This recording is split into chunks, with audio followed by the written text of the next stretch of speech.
You ever wonder what happens to your leadership skills when your nervous system is out of whack? It ain't pretty, and neither are those decisions made on zero clarity and 100% stress.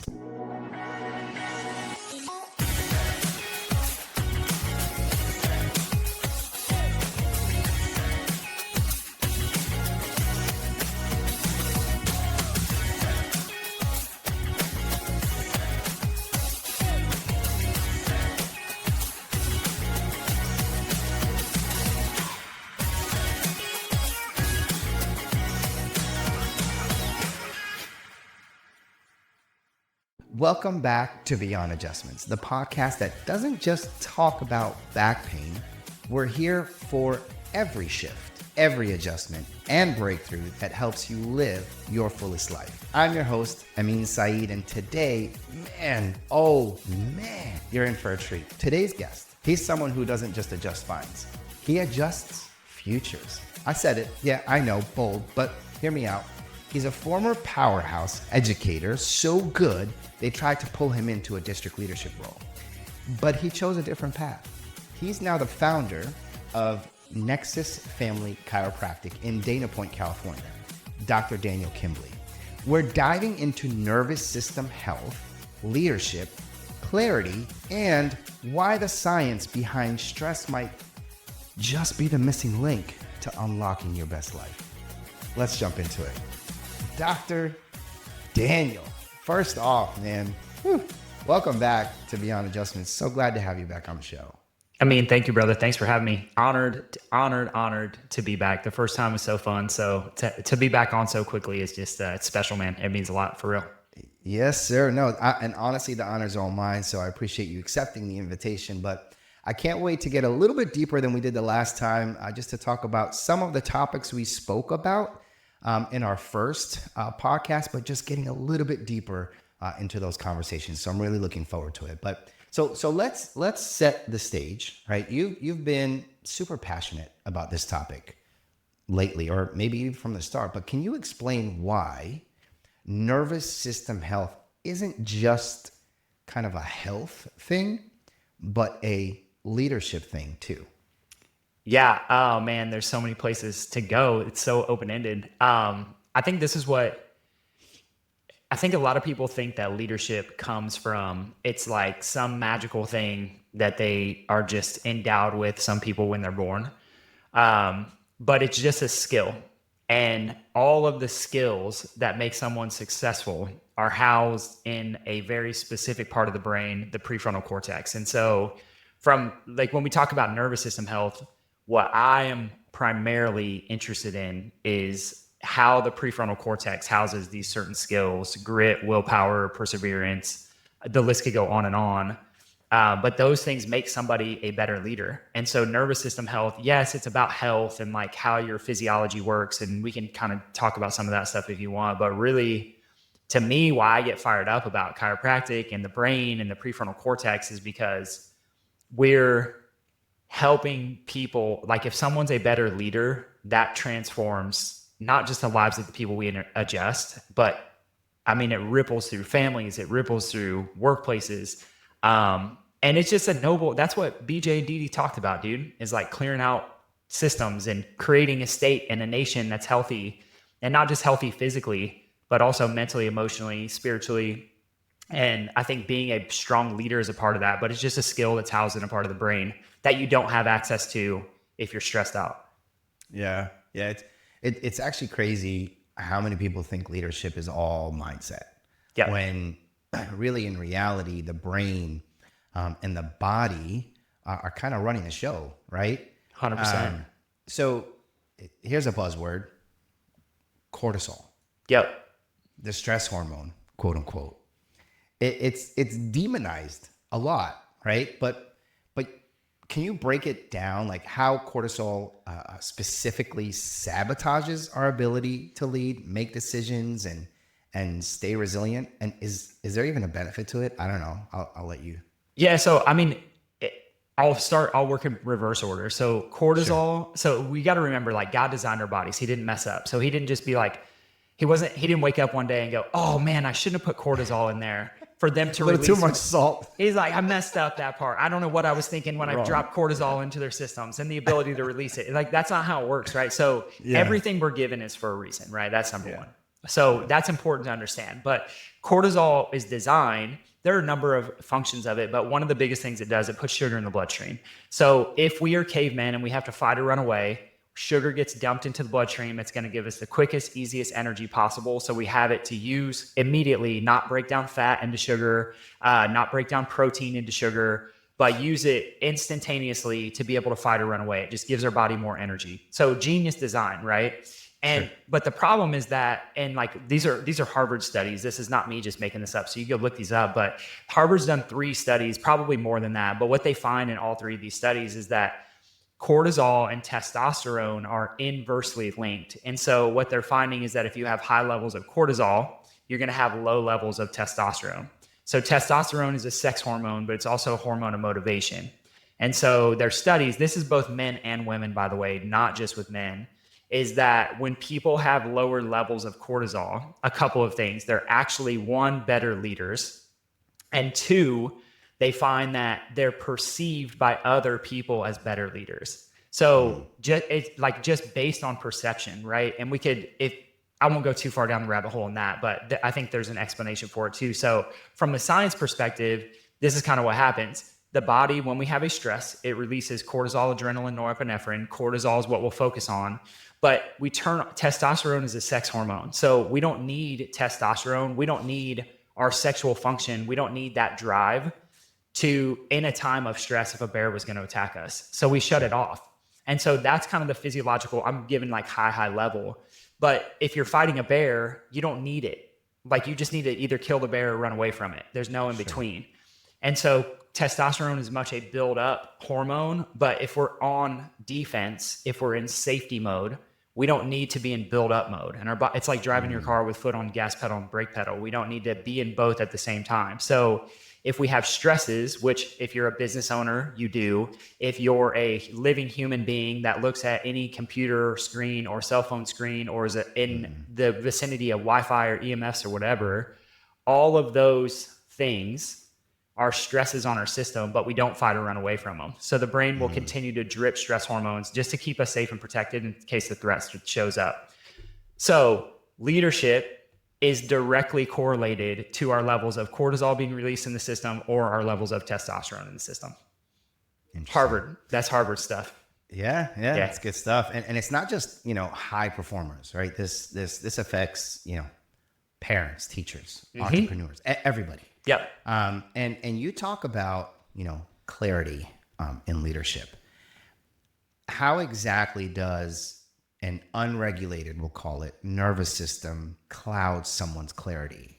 Yeah. So if we are releasing those 3 stress hormones, so cortisol primarily is going to turn off the frontal cortex or weaken the frontal cortex, and it's going to start to strengthen or grow the amygdala, which is the part of the brain that's responsible for like fear memories and worry and anxiety. So what happens is, in terms of clarity, like the part of our brain that's responsible for logic and rational thinking literally gets turned off by cortisol when we have a stress response.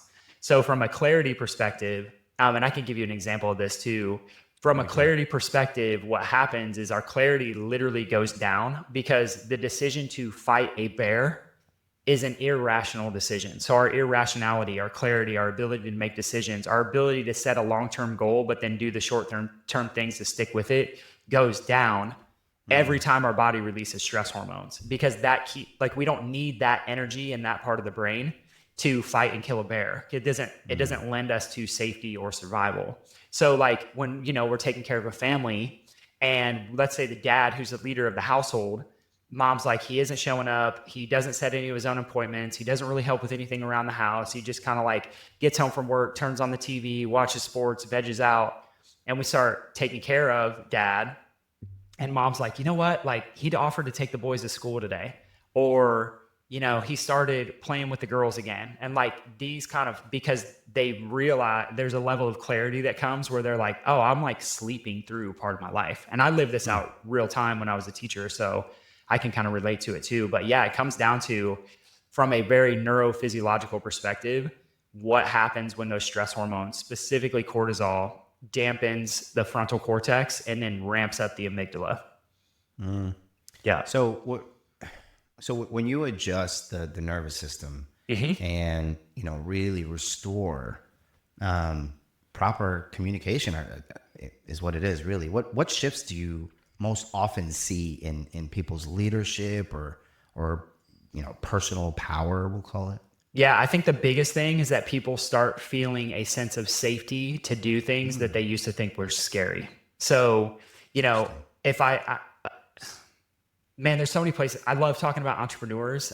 One, because I am one, but I think it's a place that's kind of I don't want to say untapped, but like people are looking there for the wrong reasons. But I just think about, again, that ripple effect that a good entrepreneur has on a team and how they impact families and whatever. So I get passionate about it. But an entrepreneur who's not clear is their leadership literally suffers. And so a lot of times what we'll see is like the thing that they knew they needed to do, but just couldn't get themselves to pull the trigger on, they start doing those things.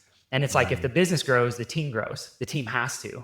And so where things used to be scary, they become not scary. And again, that goes back to the explanation I just gave of if we shut off the amygdala and we start to strengthen the cortex tells our brain, it's like, hey, it's safe. We actually don't need to be fearful that's not going to go through. Or even if it doesn't go through, it'll still be a win because I learned something new. So these are just skills and patterns of thought that happen within the brain, but they're literally negatively affected by the frontal cortex. Right. If it's weak. Yeah, no, totally. And so the brain, the body, leadership, I think we made a mistake here, by the way, Dr. Daniel, because we should have done the whole show on this, man. There's a lot. No, seriously, dude. There's a lot. So I think the next time we get together, we just gotta dive even deeper. So we'll pick a topic and instead of trying to, cover all these different things. But I'm going to throw a challenge question at you to kind of end this part of the conversation. Yeah. If you had to summarize it, what's the biggest invisible cost of a subluxated nervous system that most people don't even realize they're paying? Yeah, I would say for the individual, it's them not living out the potential that God created them with. Like, dude, I wish people would understand what we have within us. Yeah. And like, if you're subluxated and your nervous system is stuck in a stressed out state, you're not even scratching the surface of what you were created to do. And I truly believe like God put a calling on every person's life to do something great and amazing and contribute to this world and shine their light. But I think the hidden cost is that people don't even realize that they're not shining their light. And then they walk through life feeling stuck, just not knowing that there was an option to literally awaken them. And it's not because any chiropractor is special. It's because that's how they were designed physiologically. But we can't do it in a stressed out state. So it's that not walking in purpose. Yeah, that makes total sense. Total sense. Love that answer. So, a lot of people think of chiropractic as just neck pain, back pain. Can you break down in plain language how chiropractic care impacts stress, like physiology and performance, like way beyond pain relief? Yep, for sure. So we know that movement. So this is Roger Sperry in the 80s found that, and he won a Nobel Prize for this. 90% of nutrition and stimulation to the brain comes from movement of the joints of the spine. So if joints of the spine are not moving well, that is going to create a subcortical or low-level stress response in our system. I won't get into all the physiology of it because I know that's not where you want me to go, but just know there's a specific science to it. So movement of the joints of the spine gives the brain nutrition and stimulation. So if you thought of the brain like you thought of your biceps, the only way that it gets a workout is if you go and lift the weights. But the biggest way to lift the weights is literally moving the spine. So this is what chiropractors are doing, dude. We're moving joints of the spine and we're strengthening the part of the brain that's responsible for focus, that's responsible for clarity, that's responsible for emotional intelligence, for grit, willpower, determination, creativity. It also modulates the pain response as well. So this is why we help with pain. But I think like if you can't draw someone to the fact that like, hey, maybe if you knew how many times, I can't remember if I shared this on the last episode, but like on our paperwork, when we do reevals with people, I hear God's voice more clearly. I feel more connected to my family. My wife and I's relationship has changed. Dude, it's no coincidence, because it's like all of those skills, same skills that I talked about in the beginning, are housed in the frontal cortex. Yeah. And so that, like, big picture, that's what we're doing chiropractically. We move joints of the spine. That's how the brain gets 90% of its stimulation or 90% of its workout. And so if we keep the joints of the spine moving properly, which would be where I add that word for what Roger Perry's research says, we move the joints of the spine properly, and like, dude, literal magic is possible. But it's not magic. It's just how we were designed. Yeah. Yeah. It's like, imagine having an engine that's always running too hot, right? Eventually it's going to break down, right? Yep. Same thing with our brains, right? Yeah, exactly. So I like how I tell people, and especially in my office, I'll say this is like, if you drove your car all day long with your foot on the gas pedal, stress, and on the brake pedal, rest and digest, the problem is that you're not going to go very far. You're going to wear out the brakes. You're going to wear out the transmission. You're going to run out of gas. Like, you're going to break the whole system down. So we have to either take our foot off the gas or take our foot off the brake, one or the other. Yeah. And that's kind of that's the analogy, dude, is like we stop breaking down when we stop trying to run both at the same time.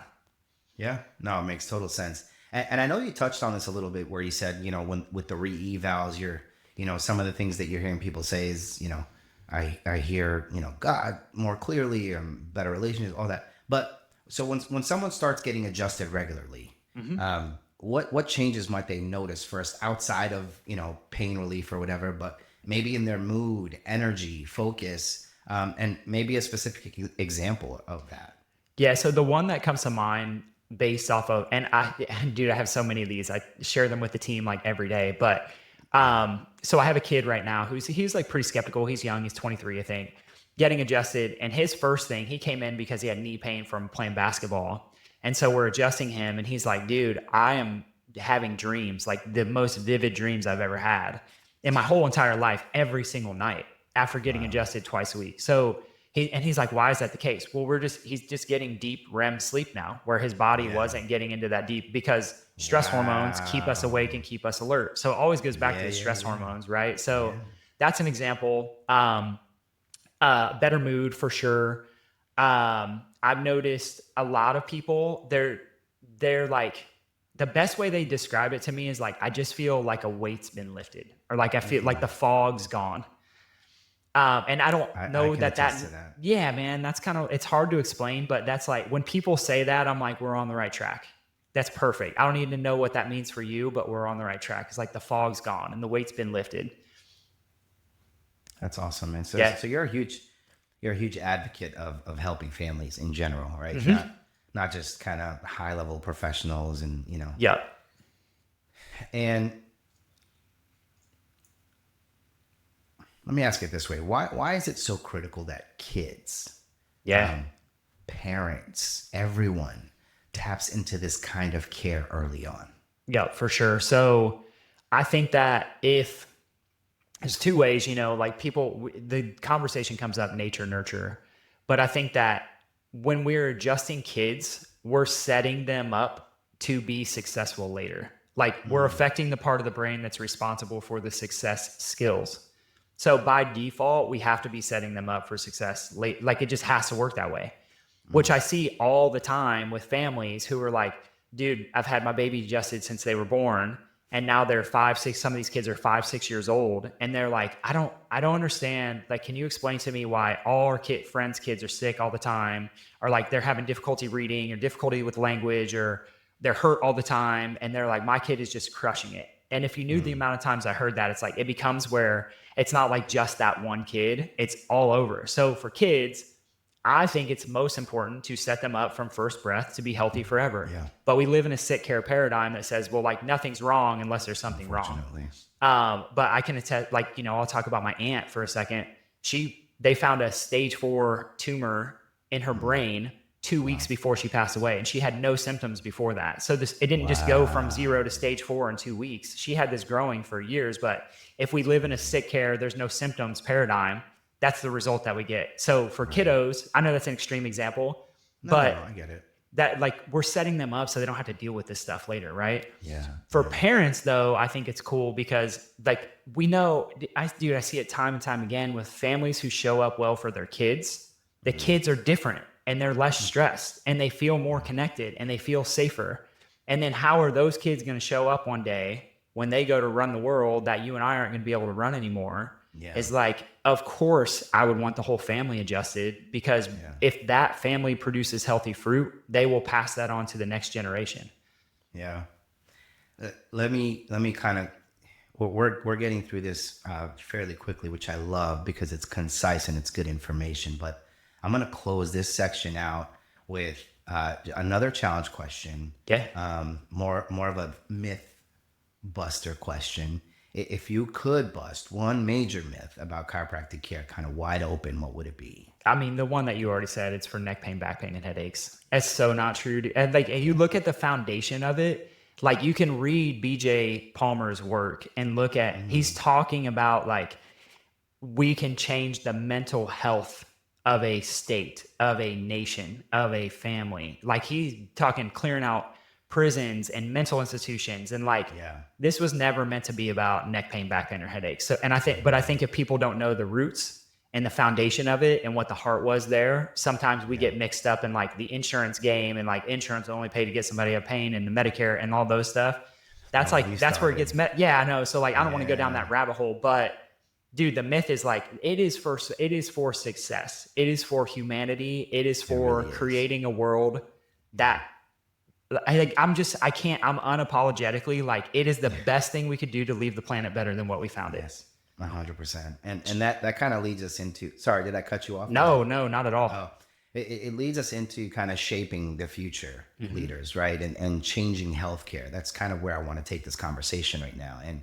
And you mentioned, you already said it, right? We're kind of like in this sick care, environment, we'll call it, right? All our communities are really wrapped around that.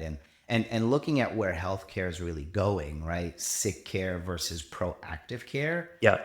Where do you see chiropractic fitting into the future of, leadership development, family health, even education? Yeah, I mean, my hope is that it would be the number one for all of those things. Now, the reality of that, I don't know, we just mean more of you and me. We need to multiply and clone ourselves and have a bunch of us 100%. Like in every state doing that. You know what I mean? But that's a whole, so like, dude, it's not a coincidence that a guy like Tony Robbins or like every NFL team, like they all understand that this is about something more than just like get me out of pain. Cause they know that like that NFL player or a pro basketball player, like they're an investment. Tony Robbins, I know I've worked with some of the people who have taken care of him in the past, and the chiropractic care that he gets, he's not getting it because he has back pain. He's getting it because he understands that there's a level of performance that comes with having a clear, healthy brain. So that my hope would be that the future looks something like where we're not just the standard of care for back pain, that we have to get referred to a chiro before we prescribe pain meds, but it would be like mental health issue. Oh, we should pair chiropractic with therapists. Oh, instead of school nurses who are going to give our kids ADHD meds, why don't we get them adjusted in schools and help them process some of that stress and actually wake up the part of the brain that's responsible for learning in the first place? So clearly I like get fired up about it, but I think there are so many places, dude, that, I mean, I can't, like, could you imagine what it would be like if these massive corporations just had a actual wellness program that was like, hey, chiro comes in twice a week and all these people, like everybody gets adjusted? It'd be amazing. Insane. It's wild because when you think about it, healthy nervous systems equal better communities in my mind, better families, better businesses. I see it in my own home, right? In my own life, in my own business, in my own interactions, in my mood. Like I constantly, like, I'm seeing the benefits of it myself. And even if I start to lack in my own care, I can tell, like I can literally tell and see the difference if I go too long before without getting adjusted or at least getting looked at or whatever. But what's one What's one small hinge that swings a big door when it comes to leading yourself better through chiropractic care? Yeah, I think that's such a great question. I think the big door would be this, right? Is that if people could just understand that if they're dealing or struggling with symptoms, it doesn't matter. It could be mood, it could be depression, it could be anxiety, digestive issues, pain, it doesn't matter. Yeah. If people could understand that those are normal, God-given responses to an abnormal amount of stress, the world would be a different place. There's too many people walking around going like, I'm broken and my doctor diagnosed me with this and now I have to carry this diagnosis. I'm like, dude, no, you don't. That's your body actually trying to do what it was designed to do to keep you safe and protected. And it will continue to do it unless you get your body out of a stressed out state. But you can't meditate your way out of it. You can't sit at the ocean and there's just so many things that you can't cold plunge your way out of it, red light your way out of it. So symptoms are normal to an abnormal amount of stress. And I would say the big door is that you're not broken. It's the effect of your system in a stressed out state. And we can reverse it, and we do. And I see it every day in my practice, and so many other chiros do. And it is literally life-changing.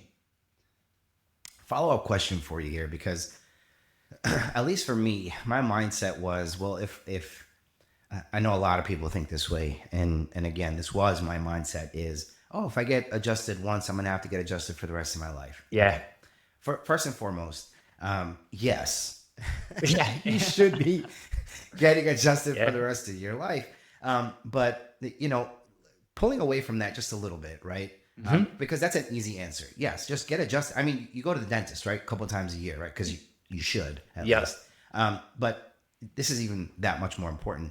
Now, pulling away from that just a little bit, and this is to speak more to the mindset of, and again, something I used to struggle with up until like a few weeks ago, honestly, because I just walked through a coaching program with my chiropractor, a health kind of coaching program. I lost a ton of weight, which is awesome also. Congrats, man. Thanks. I appreciate that. But the mindset shift that I had there was, it's like if you make a mistake or if you don't do something that you've committed to do on a regular basis, you kind of give up on it and say, or like, let's talk about food. I ate carbs. I overloaded yesterday. Well, then the next day comes around. Oh, well, I messed up yesterday. I can mess up today. And then that's the chain reaction it causes. Whereas if we kind of look at the wider, bigger picture, right? The 0.5 lens on your phone where you can just kind of see the kind of a wider view of your life is, again, let's talk about food. Okay, you made a mistake yesterday. So what, right? Look at the week. Look at 2 weeks. Look at the month, right? And this is something that my chiropractor, Dr. Juan, by the way, is always telling me, listen, you don't need to get 100. It's not necessarily getting an A, or A plus, I should say, but let's try to get an A. Let's try to stay around 90. It's okay that you messed up. It's okay that you had a little too much sugar on this day, but let's look at the overall picture. And I kind of started applying that to so many other things, right? Because I started looking at my business. I started looking at my life outside of food, and when it comes to chiropractic care, just because you don't commit to, getting adjusted twice a week or once a week, or it shouldn't stop you from going back, because you still will benefit from it, right? Yep. If you end up going once a month, even though I recommend more than that, but even if you end up going once a month, you will still see a benefit from that. Can you speak a little bit to that? Yeah, I mean, I have this conversation pretty regularly, and I just say no one gets frustrated when their medical doctor is like, "Hey, you should take these blood pressure meds for the rest of your life," without ever telling you why your blood pressure is high in the first place. Like, just straight. No one said, "Here's the cause of it." They just said, "Here's the symptom. Blood pressure is high. Take these meds for the rest of your life." No one questions it. Yeah. But then, no one would be frustrated with the gym and be like, well, they just want me to come every month and pay a membership to go to the gym. Right. Yeah, you have to go to the gym if you want to stay strong. Yeah. So, the same thing, I went on this diet and I lost 50 pounds. It's like, but they just want me to keep on eating clean. And I shouldn't have to eat clean forever. My body should just be able to maintain this, no matter what I eat after that. Nobody has that mindset. literally with anything that is of value. Like nobody went to church one time and they're like, my life is completely saved. I should never have to go back again. Like, dude, I'm telling you, there's nothing that is worth doing that doesn't require a continual commitment. So when people say that, I'm like, the thing that connects you to God, the thing that you literally can't, you can live without a heart, you can live without lungs, you can live without a kidney, you can live without a hand, you can live without muscles. You cannot live without a brain. Like it's not possible. So why would you not take care of the one thing that connects you to life at the highest level? So I get fired up on that. And I think too, this is the other thing, is that people, like our brains are going to lie to us no matter what.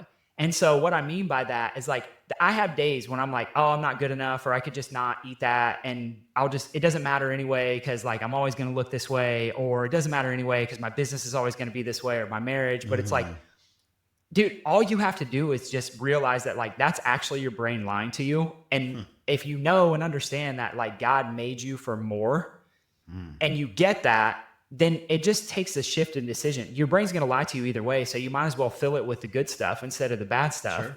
Yeah. And so, there's just so many places that I think somewhere, man, people have this misguided conception that like, oh, they just want me to come forever. I'm like, I want to come forever because I want to be optimal.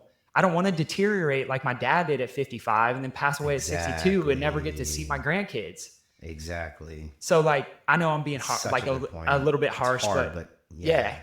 But that's the thing, man. So on that front, I think it's so crucial. And then, you said something too that I think is important is you're like, when you talked about the 0.5 analogy, which I think is such a great analogy when you zoom out on your phone. Yeah. But like really what people are doing, I stole this from a guy named Cole Taylor. He talks about votes. And so every day you're making a vote for one thing or another, right? And he's like, but when you start to stack enough votes, you can look at, okay, I had 2 weeks of really clean eating, but then I fell off for a day and had donuts. This was me on Saturday. And it's like, but all my votes are stacked on the other side. So like, I can just make the recommitment of like, I already have enough votes stacked up to say, no, that's not who I am. My identity's different. I'm a different person. And I think that's a big part of what chiropractic can allow you to do is have the willpower and control to literally start to make different votes. I am worth it. I am worthy of it. And make those different votes for yourself. That's so good. That's so good. And that's the other thing that we kind of fall into. We kind of wrap our identity around the wrong things. Yep. 100%. And I talk to my kids about this all the time. And, we make mistakes. We aren't the mistake. Yeah. And, it doesn't define who we are, who God created us to be. We learn from them. And we learn from our life experiences. And you mentioned again, kind of a extreme harsh situation where, I don't want to be my dad, starting to deteriorate around 55 and, I'm 45 and I'm seeing that. Right.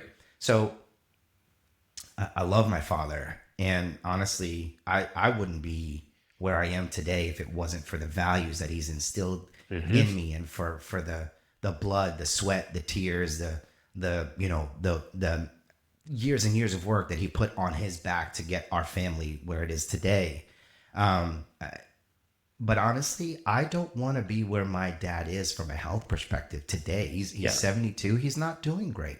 And he'll tell you the same thing. He doesn't want that for me either. But growing up in a society where, again, it's this whole sick care thing, we need to shift away from that. Pills are not going to give you a better life. Focusing and being proactive in your healthcare and focusing on the things that matter. Like you were saying, your brain. You can live without a heart. You can live, but your brain, the most important thing that makes your body function the way it was designed to. That's what we need to focus on. Yep. So I love that. And I'm going to throw a challenge question here at you. And if you had unlimited resources to really revolutionize chiropractic awareness, like, billboards, Super Bowl ads, anything, what's the one message you'd put out there? That was a big breath. Yeah. Yeah, I mean, the one message, I think that everywhere advertising is telling people that you're broken and we can fix you. And everybody I work with, I tell them that's not true. Like, you are not broken. What anyone is experiencing, again, I said it before, is like it's a normal response to an abnormal amount of stress. So an example of this would be a silly example. If someone has a fever, again, God didn't mess up and go, oh, dude, how did I not think to like not build that into their system?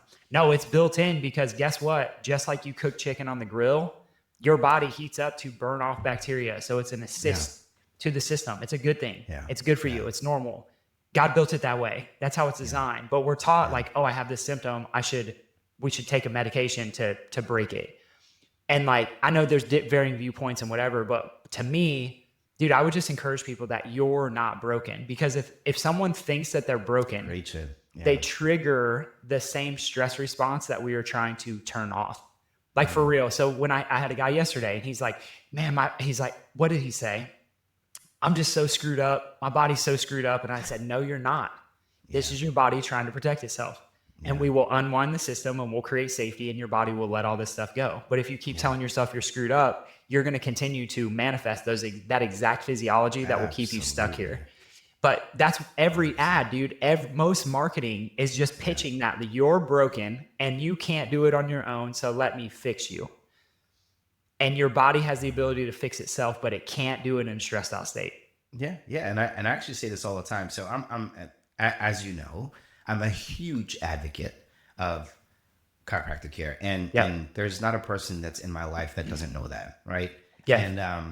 And that's one of the things I tell them, because they'll come at me with like, chiropractic care is not real, blah blah blah. And I was like, and they'll say things like, oh, they claim that they heal the body. I was like, let me stop you right there. They don't. Yeah.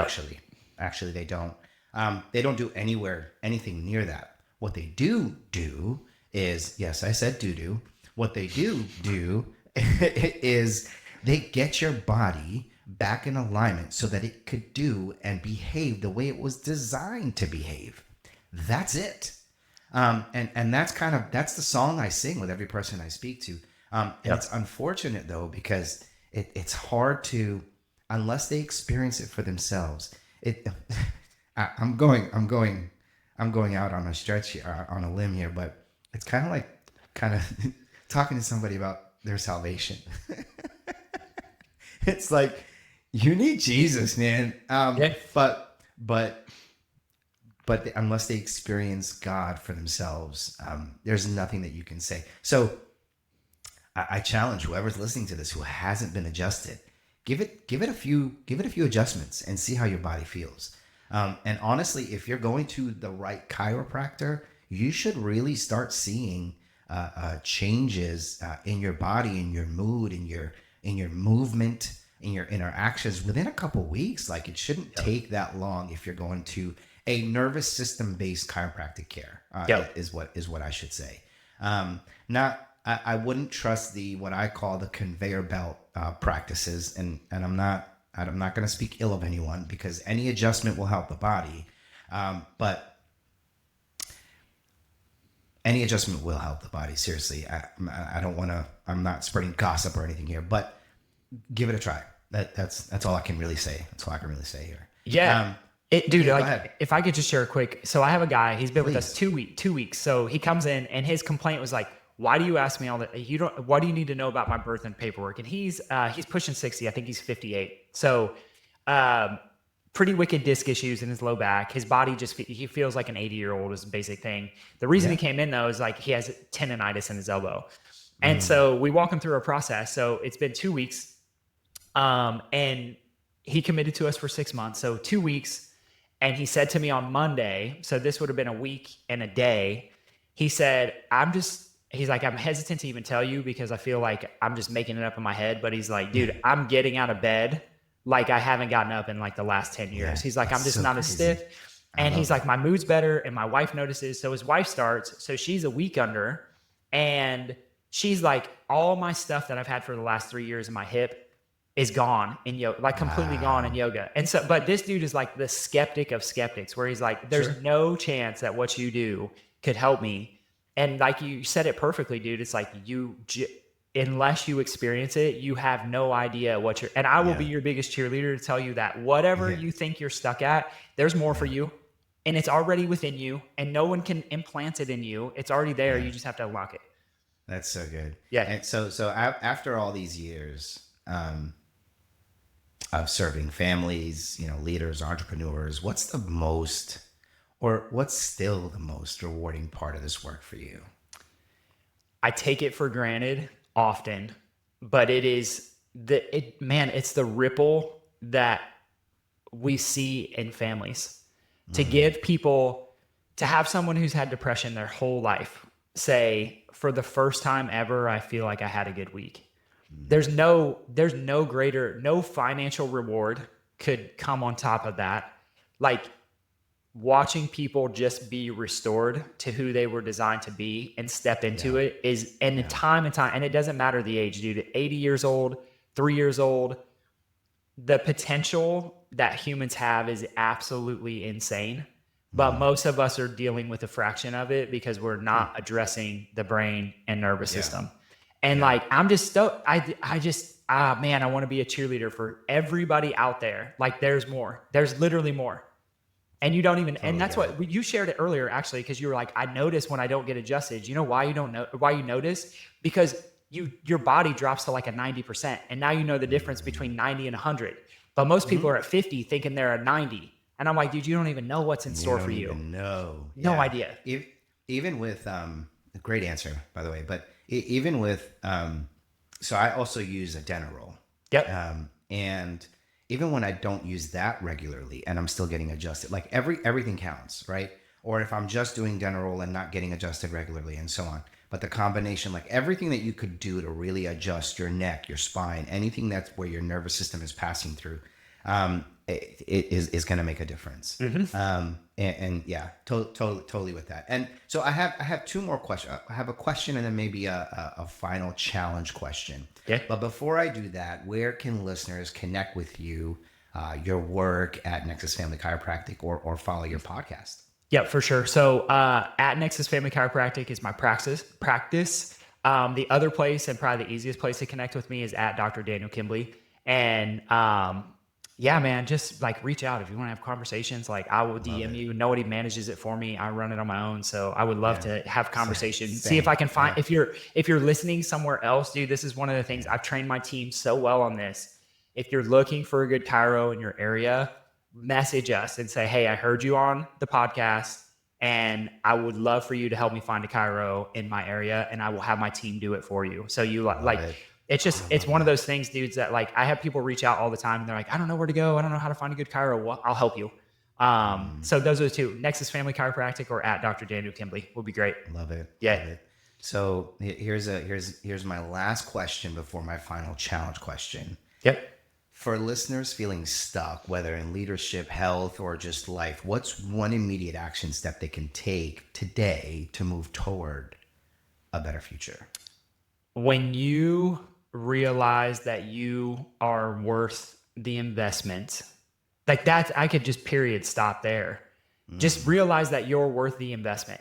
And it doesn't matter, the investment in going to the gym, the investment in spending time to meditate, the investment in putting down your phone or putting down your work and spending time with your kids, like whatever, the vacation, going to pay a chiropractor to adjust you. I don't really care what it is, but so many people are just like, like I have all these other things to do, and they put themselves on the back burner, but like you're legitimately worth the investment in time and energy and money and all of it. I would say that's the first step, is just if we could switch that mindset to just feel worthy, dude, that's the best start.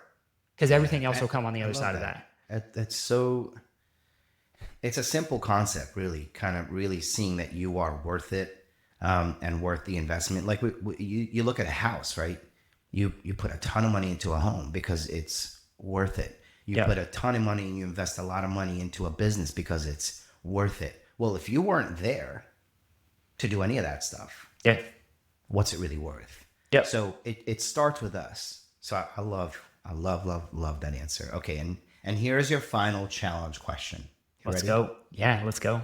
If you could leave every listener with one leadership principle rooted in nervous system health, what would it be? The leadership principle would be this, is if you can help the people on your team achieve their goals, you will for sure 100% achieve your goals. Love that. Oh, wow. I'm Yeah, letting that dude. Sink in for a second. This is new to me, but think about it. So there's a couple of things. So like, I know that may not seem like it ties to the nervous system, but you have to care about other people. And if you're in stressed out state, you don't care about other people. You just care about survival. So That's so true. if you care about other people and them achieving their goals, and I think about my team, and I just asked them to do this. I'm like, hey, give me your 5-year goals, because where we're going, I want to help you achieve all those. But if I can help them achieve some of those now, there's no question that they're going to be like, dude, I'm staying with him. I'm going to give more time. I'm going to put in whatever I want to see the vision for Nexus and what all we're doing on the podcast side. They want to see it all grow because I'm invested in their goals. So it's like but that requires you to have a clear system to even care about other people in the first place, to have the capacity to do so that you're not burned at both ends. So dude, help other people achieve their goals and they'll help you achieve yours for sure. Love it. Yeah. Love that. Thank you, Dr. Daniel, again, for coming on the show. And there will be a three-peat because I'm going to ask you again. I promise you that. This has been amazing, enlightening. But the next time, we're going to dive a little bit deeper into one topic so that we can really, really, really digest and dissect that information that you have for us. Cool. I love it, man. Thanks so much for having me. Appreciate it. Absolutely. So that is a wrap for today's episode of Beyond Adjustments, the podcast that believes adjusting your spine is just the beginning. We're here for adjusting your mindset, your leadership, your whole life. Massive thanks to Dr. Daniel Kimbley for dropping some serious clarity bombs. Like, subscribe, and share this episode with someone who's one adjustment away from unlocking their full potential and essentially unblocking all the waste that just doesn't need to be there. Until next time, adjust your mind, adjust your body, and keep chasing that best version of you. Cue that outro music.